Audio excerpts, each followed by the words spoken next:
So in types of inheritance, generally we have 5 types of inheritances. Among that, these 3 are directly supported in Java. Okay. So first type is single inheritance. You could see here single inheritance. Only one superclass and one base class. This is called single inheritance. Okay, one superclass, directly one subclass. So this type of inheritance we are calling it as single inheritance. And next type is multi-level inheritance. In that we have a base class, and under that this is the derived class, and the derived class is having another derived class. This type of inheritance is called as multi-level, level wise. Okay, not only these 3 levels, more than beyond that. Under class C, I can have class B likewise. So in that way, if I have, that is called as multi-level inheritance. Okay. Generally, to represent the inheritance association, this type of arrow is used. Okay. So the arrow normally points to the superclass. Okay. Where the arrow is pointing, that is the superclass. In that way, the normal class-based associations are represented diagrammatically. Next type of inheritance is hierarchical inheritance. In that, one superclass that may have more than one child class. Okay. So for class B also, class A is the superclass. For class C also, A is the superclass. So this type of inheritance is called as hierarchical inheritance. And other 2 types of inheritances are not directly supported in Java. So you could see here, class C is implementing both class A and class B. So this class wants to have 2 parents. So that type of inheritance is not directly supported in Java. We cannot directly create coding like this. Okay. The reason is, in class A, for example, area method is there. For example, I am telling. Okay. And in class B also area method is there. So when I inherit both class A and class B, both are my parents, mean one area copy is available from class A. Another area copy is available from class B. So now in class C or in the main method, using the class C object, if I use C1 dot area means which area it will execute. So there is an ambiguity, okay, duplication. Which area it has to resolve. And if it is calling super dot area means which area, both are super classes. And in both classes area is there. So super dot area means which one. So it leads to ambiguity. So for that purpose, this type of inheritance is not directly supported in Java. Multiple inheritance. And the 5th type is not exactly a type, it is a combination of multiple inheritance and other type of inheritance. So you could see this is multiple inheritance, this part, and this part is hierarchical inheritance. So multiple inheritance is not supported in Java, so this is also not supported in Java. Okay, so these 2 types are not supported, not directly supported in Java. Ma'am, directly means can we have indirectly? Yes. Yes, we have this effect indirectly, that we shall see when we see the concept in interfaces. Okay, so these 2 types of inheritances are not directly supported in Java. Okay, the 3 types that are supported: single inheritance, multi-level inheritance, and hierarchical inheritance. Okay, so up to this we have seen some inheritance programs. In that we shall quickly try to identify what type they belong. Okay. Yes, I'll go back to that. Just taking time loading. Okay.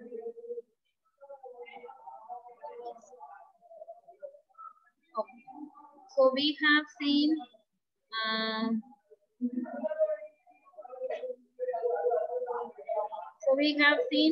living thing class, under that animal, under that cat. So this type of inheritance is called multi-level. Under animal, I have cat class. So only these two if I am considering, then this is called as single inheritance. And under animal, I have two child classes, cat, also cow. So now this type of inheritance I am referring as hierarchical inheritance. Okay. And for cow class, I want to inherit both from living thing and animal. Means that is not possible. So we could just check that. How do we do that? Cow extends animal.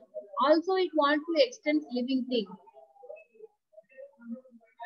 Means if this type of coding is not possible, you could see immediately it reports an error. Okay. So after extends, I can give only one class name. I can inherit only one class at a time. Okay, so that is possible. This type of inheritance, multiple inheritance, is not possible in Java. Okay. So now, types of inheritance we have seen. Next, we shall see final keyword. This final keyword can be used in variables, in methods, and in classes also. Okay. When it is used in variables, we have already seen that final variables cannot be changed. Final int a equal to 9 means after that I am changing a plus plus. That is not allowed. Always 9. Final int 9. It is like a constant value. We cannot change that. Okay. And we can also give final for methods. So here in the shape class, I made this as okay area. Okay. So this display I am making as final void display. So inside this I am giving system dot out dot println. This is in shape class display. Okay, this is the shape class display.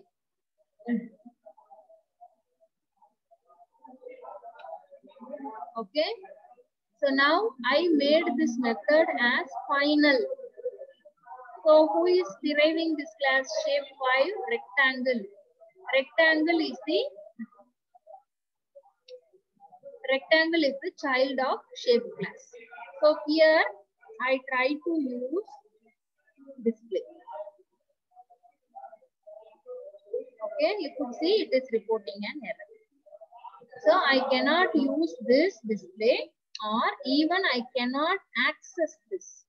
So inside the area, I can call super.area. If area implementation is there, if it is available, then I can call like this, isn't it? That part we have seen already. And if there is a display, void display. I'm having a display here, and inside that system.out.println. This is inside rectangle. This is inside rectangle. Likewise, I am giving. Okay. So in that case, you could see it is reporting an error. I cannot override this because it is a final method. Override shape5.display cannot override the final method. So method overriding is not possible. Okay. Final methods mean method overriding is not possible and it cannot be inherited. Like a copy will be available, but overriding is not possible. Okay, inside the rectangle class. Okay, and so this is for final applicable to methods. So in any class, I am having three methods. One method I am making it as abstract, so who is implementing that, they can use it. And one method I want for my own. Okay, I want to keep it as my own method.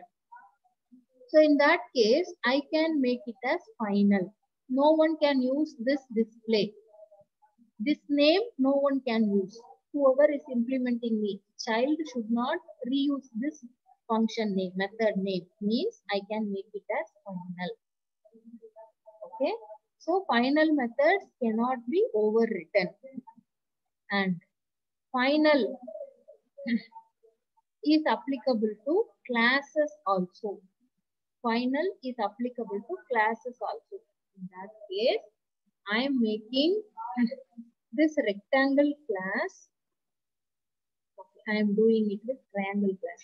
So now I am making this triangle class as final. Okay.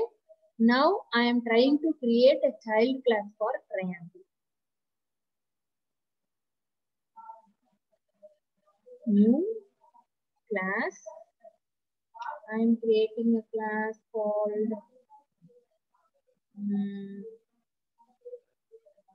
some angle. Okay. So this angle class, I want to make it as a child of triangle. Extends triangle. So you could see, I cannot. It reports an error. The type angle cannot subclass the final class triangle. So when I make a class as final, no one can inherit that. Okay. Reusability is stopped here itself. No one can inherit that. Okay. Whoever wants to use the class, yes, they can use. Okay, they can create object for this class and call the area method. That they can do, but inheritance is not possible. So it reports an error. Yes. So this is the effect of final in variables, methods, and classes. So final variables cannot be modified. Final methods cannot be overridden. Final classes cannot be inherited. Okay. Now, relevant to this, there is a concept called late binding versus early binding. So if I make a method as final, so here I made display as final. So it avoids method overriding and dynamic method dispatch also. So this is called as early binding. Okay. Late binding means during the runtime we are mapping the method, which display we are calling. So as soon as I made it as final, now itself the compiler decides no one will have this display. So the only possible implementation for display is this system.out.println. This is in shape class display. So this will be automatically available for the interpretation, execution. Okay, no one will. Otherwise, the compiler will wait. Somebody will inherit and they may also use display, and which display they are going to invoke. Child class display or this class display. Which one they are going to invoke, and using the which object they are using for that, that time will resolve which one to execute. So until then, it delays the compiler. Okay, so that is late binding.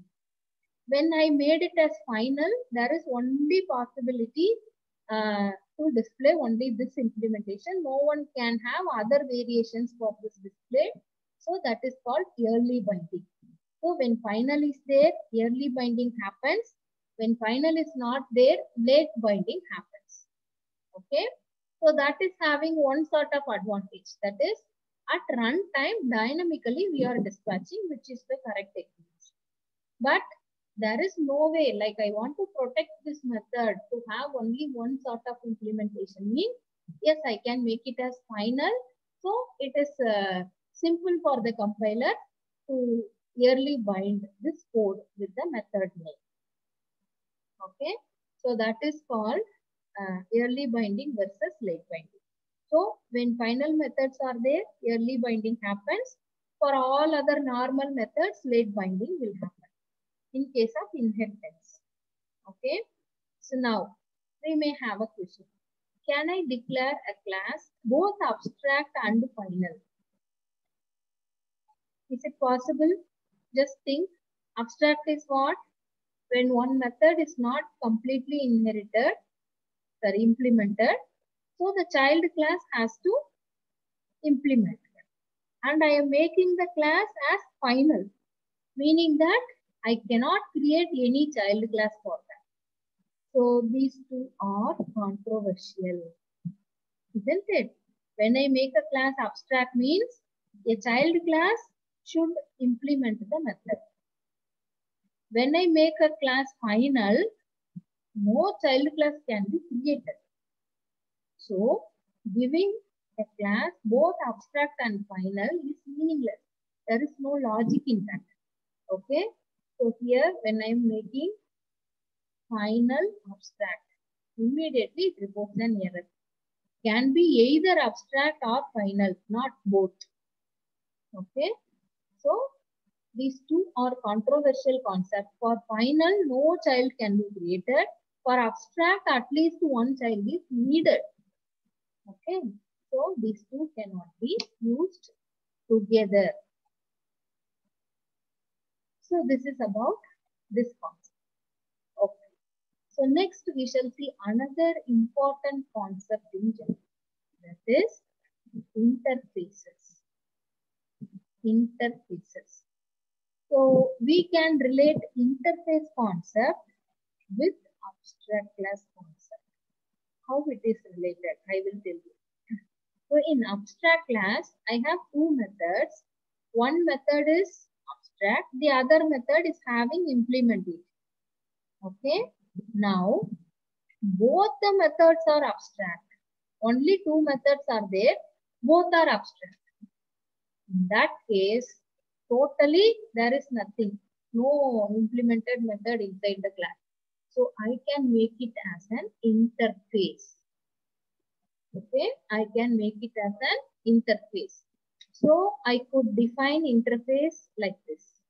In an interface, syntactically similar to class, but for that I cannot create instance variables. Normally how I can create. And all its methods are declared without any body. Body means that open curly bracket, close curly bracket, that implementation. All of its methods don't have any implementation. Okay. So interfaces are mainly to support dynamic method resolution at runtime. As I told, dynamic method dispatch. So shape is having area, now no implementation. And rectangle can have its own implementation. Triangle can have its own implementation at during runtime. Which area to be executed, that we are resolving using dynamic method dispatch. This advantage we can achieve. Okay. But the base class don't want to have any meaningful implementation. So in that case, I can make everything as non-implemented, empty methods. All are empty methods. Okay, no need to give this abstract keyword also. All can be empty methods. So how do we create that? So I am giving one example. Okay. So now this is shape 5. Now I am creating an interface for that. New interface. Instead of class, now I am going to create it as an interface. The name of the interface, I am keeping it as shape 6. Okay. Shape 6. So public interface shape 6. So now you can note down, instead of class keyword, the keyword interface is used here. Inside this, normally for class, we'll be creating variables like this. Dimension 1. So here also we can create variables, but these variables must be final variables. Here itself I should give the value. Either I can give final int dimension 1, or if I'm not giving final, it is by default final only. I try to change the value somewhere, dimension 1 equal to 10 likewise, then it reports an error. It is like a constant. Here itself I should define.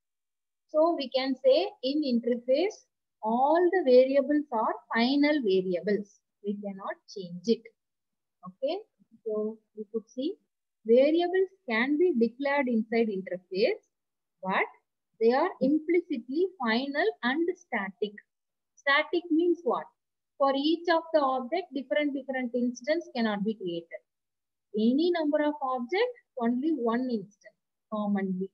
Okay, so inside interfaces, if I am creating variable, those are by default final and static. They cannot be changed, and only one copy for the whole interface. Okay, and they must also be initialized while creating itself. Declaration with initialization, that should be fine. That is must. Okay, and all methods inside the interfaces are implicitly public. Also, all variables inside the interfaces are implicitly public, because interface is going to have only empty methods. Somebody has to extend and implement that. So it should be always public. Then only anyone can use it. Okay. So all the members inside the interface are default, by default public. Okay. Now I'm going to have void area. So no implementation, empty method. Okay, no implementation. And void display. Another.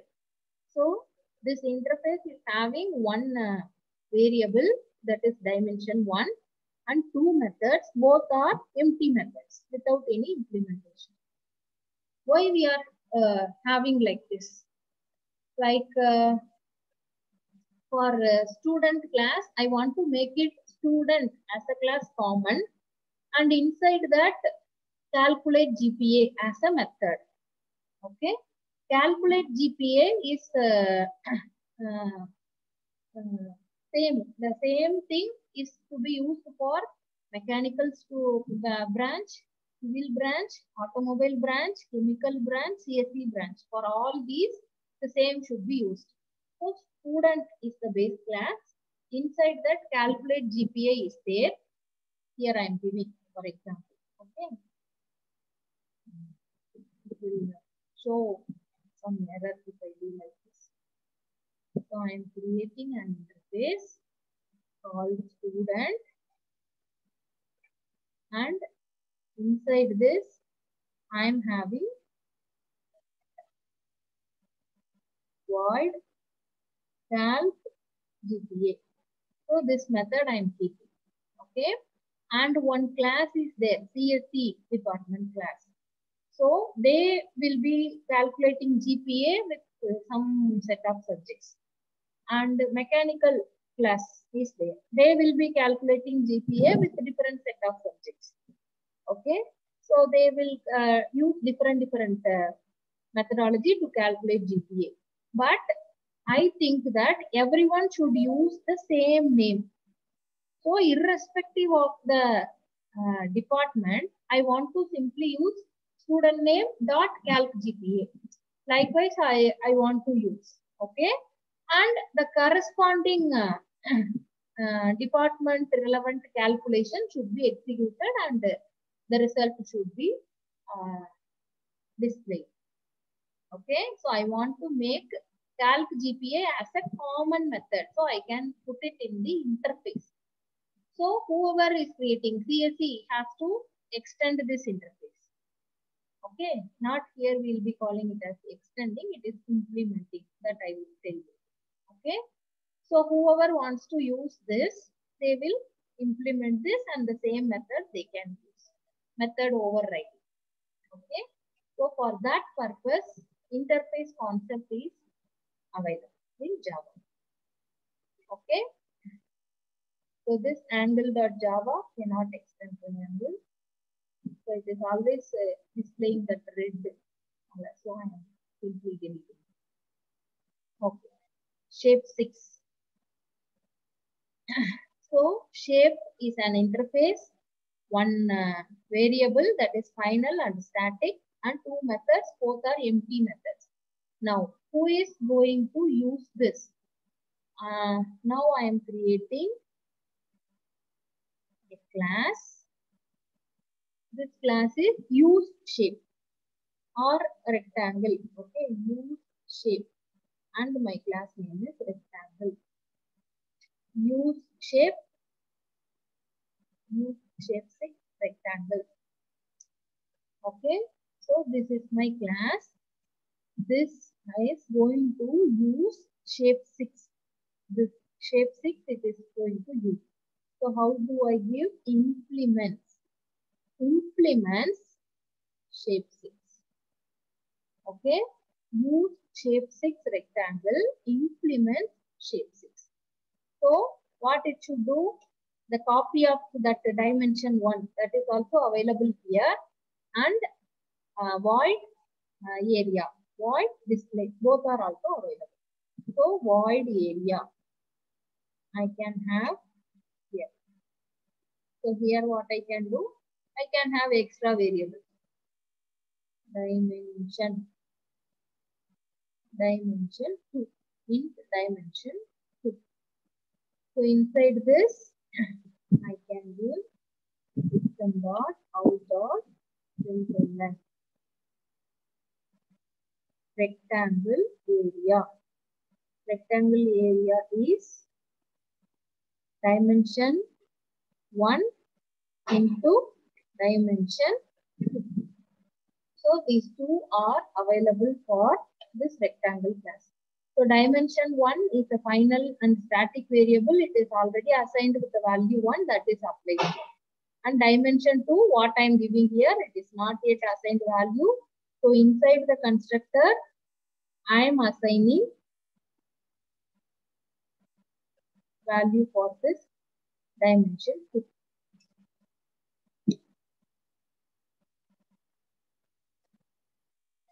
Dimension 2 equal to 5. Okay. So now it has taken.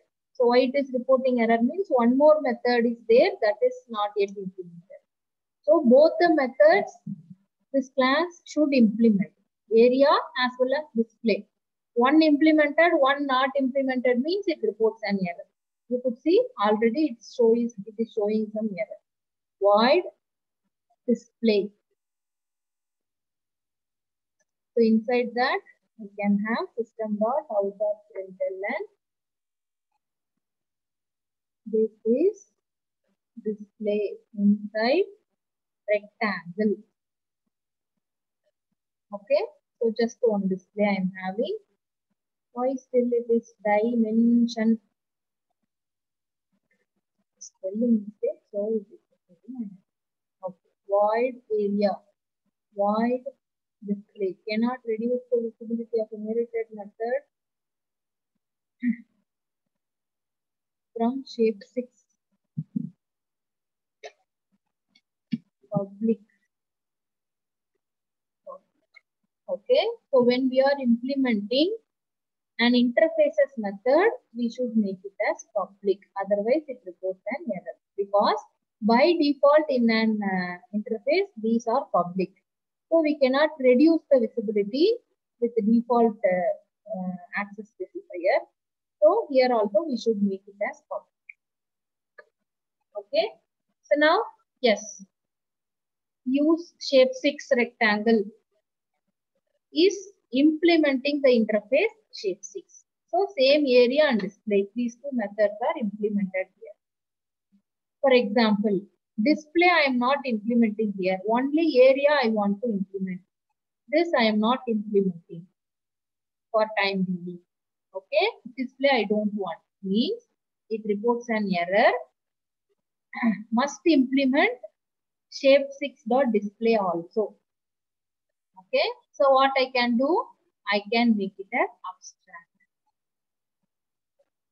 Now the responsibility is forwarded to who is inheriting this use shape 6 rectangle. Okay. I should implement both the methods that are given inside the shape 6 interface. If I am not defining both, then I should make this class as abstract because one method is not yet implemented. One unimplemented method is inside. So I am making this class as abstract. So who is inheriting this? That person has to implement that. So I am creating that. Square is going to implement that. So I am creating another class. Use shape 6 square. Okay, use shape 6 square. So in this class, I am going to implement shape, implements extends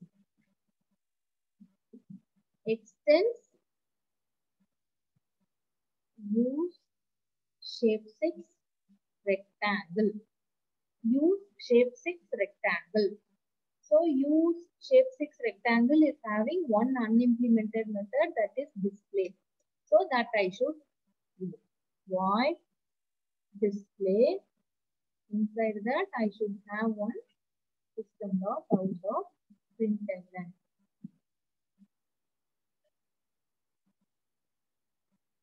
This is inside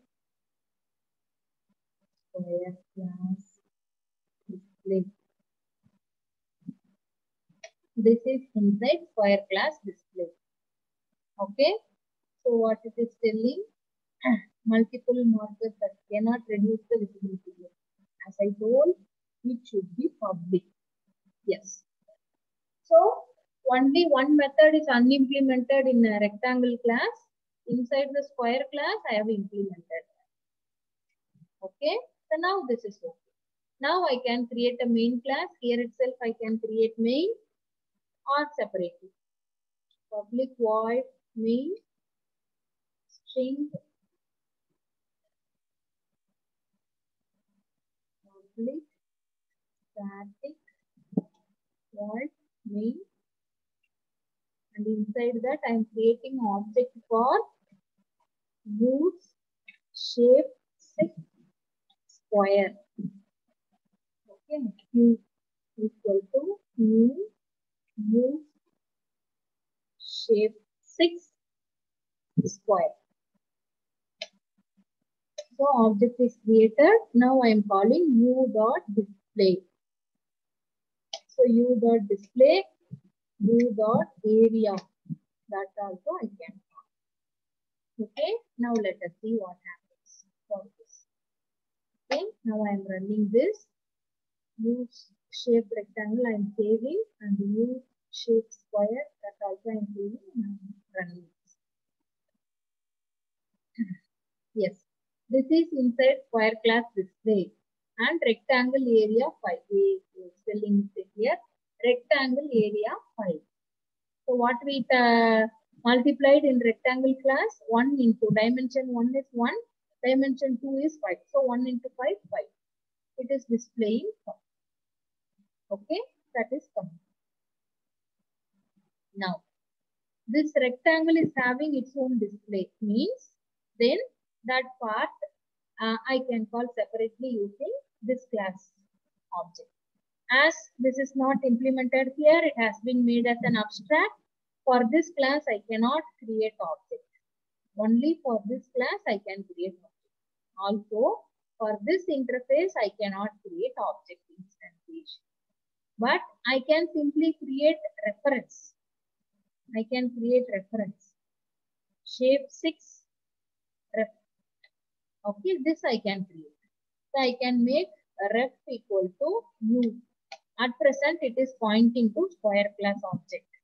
Now I can make it ref.display, ref.area. Okay. In that case, it will give same result. Dynamic method dispatch is applied here. You see, yes, same result is coming. Okay. So in this class, we have seen Types of inheritance. How do we give final for methods and classes? And what is late binding versus early binding? Can we have both abstract and final as a class? Okay, and a small introduction to interfaces. So using this, we have seen simple program. And already we have seen stack program, stack queue. So the stack operations, we can keep it as an interface. Okay, I can create an interface, new interface, stack. So I can create stack interface. Inside that I can make void push int x and void pop what is to be popped, or pop method may return a value. In any way we want, we can create that. So I can keep it as an interface. Then whoever wants to implement this, they can use these two methods, push method and pop method. Somebody will implement this stack with 10 element array. Somebody will implement this with 20 element array. Somebody will implement this with 100 element array. Likewise, their own implementation. But all will use same push and pop by simply implementing this stack interface. I want to make these two methods as a common syntax. Everyone should use the same syntax. Okay, for all implementing this. All the childs of this stack interface should use same method name with same signature. Okay, so in that way we can make, you can revise. And queue means public interface queue. Inside that you can make enqueue, dequeue. Okay, that method you can make it as common, and whoever wants to use that, they can use the same method name with same signature. And here also I have told you student interface, calc GPA. It is common. CSE class can use calc GPA with a different combination of calculation. The MEC class can use the same calc GPA, same method, and they can have their own subjects, list of subjects to calculate GPA like this. Okay. Totally, who is using, like our admin office, they can create object for CSE C1. Okay, CSE C1, new CSE. Likewise, they are creating means, for example, here I am writing. CSE is the class B, CSE C1. This is student 1 equal to new CSE. Okay, for CSE, they have created a student. For MEC, they are creating a student. MEC M1 equal to new MEC. So, C1, for C1 student to calculate GPA, how they are giving C1 dot calc GPA. Okay, and for MEC students, how they will calculate M1 dot calc GPA. That's it. Okay, so in admin section, it is their job is easy. Simply they want to use calc GPA, same method name, same signature. But through which object they are calling? C1 object means different list of subject with that calculation. M1 means different list of subject, that's a specific calculation. Okay, admin office, that person's job is simplified. So if this provision is not there, I have created methods like CSE calc GPA. Okay, then I have in mechanical class, I am having MEC calc GPA. Method itself different. Means the admin person has to remember this correctly, what should be the method name. For CSE, what to do. For MEC, what to do. Likewise. For CSE, they may not have like this. Like they can have calculation GPA. For MEC, they can have Calc GPA. For automobile, they may have Auto C GPA likewise. Okay, so in that case, they have to remember what is the method name they have given for mechanical, what is the method name they have given for automobile, what is the method name they have given for CSE. Likewise, they should remember and correctly they have to give C1 dot CSE underscore calculation underscore GPA. For mechanical, M1 dot mech underscore calc underscore GPA. And for automobile, A1 dot auto underscore C underscore GPA like this. It is difficult, right? What they have given, what is the method name? Instead, if I make this method as an interface and that is to be given for all the subclasses, they should reuse the same method. Means it is same for all the classes. Confidently, I know this is the method. Who is using, their job is simple. Isn't it? So that is the advantage of interfaces. So now